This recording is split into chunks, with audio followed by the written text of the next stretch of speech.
I recently finished a book with a wonderful team at the World Bank led by Joanna Silva. And what the team did was we focused on employment in crises in Latin America in particular. And we're trying to find ways to understand how these economic crises affect workers and jobs. So the main results of the book, by focusing on Latin America, came out to be three things.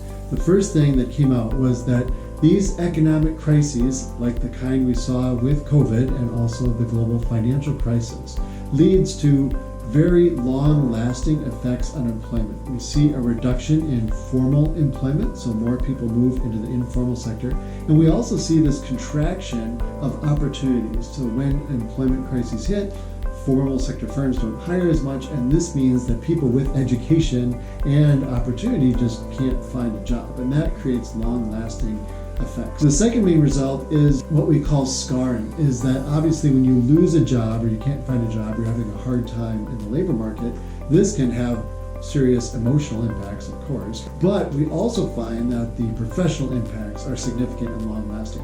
People who lose their jobs take a very long time to get back to the same wage levels that they were at prior to losing their job, and this impact seems to be much more important for less skilled workers. So you actually see an increase in inequality in Latin America as a result of these crises, because more skilled workers, highly technical people, get back to work relatively quickly, right? But more of the laborer types, the manufacturing obreros as they're called in Spanish, have a harder time getting back into the labor force and getting back up to those wage levels. The third thing that the report does, is it focuses on the effects on firms. And normally when you see an economic crisis, it's the least productive firms that tend to close first, which makes a lot of sense.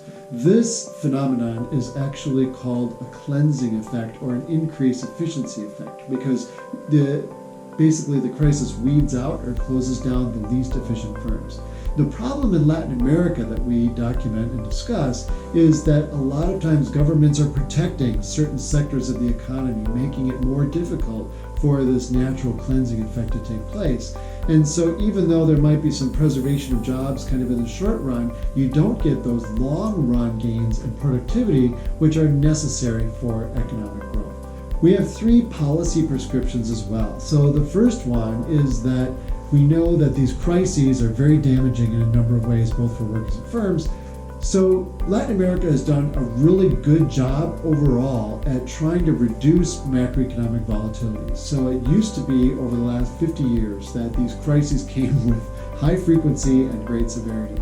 Because of advancements in macroeconomic policies and monetary policies, we've seen a moderation in the degree of crises. And now more of the crises that are hitting Latin America, especially the last two big ones, the global financial crisis and the COVID crisis, came from outside rather than coming from inside the countries, and that's a big switch.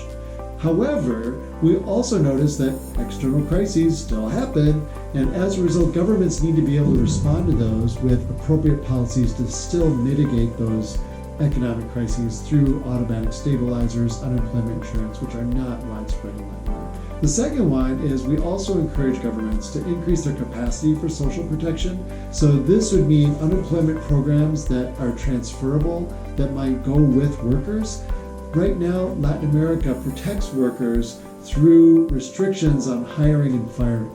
So there's been a lot of research that's come out recently which suggests that an unemployment insurance program that would be portable, that follows workers, either also through Social Security, would be probably a lot more effective and help the labor market adjust more quickly in response to these crises. The third one goes along with that third finding about the product market competition. And we also are trying to encourage governments to embrace product market competition, to try and increase the competitiveness of the economy and more of a let the free market do its job, while at the same time protecting those workers who'd be losing their jobs as a result. Still, we see there's some hesitation on the part of governments to really open up the economy to full competition, but it seems like that would be something that would be very important for the long run.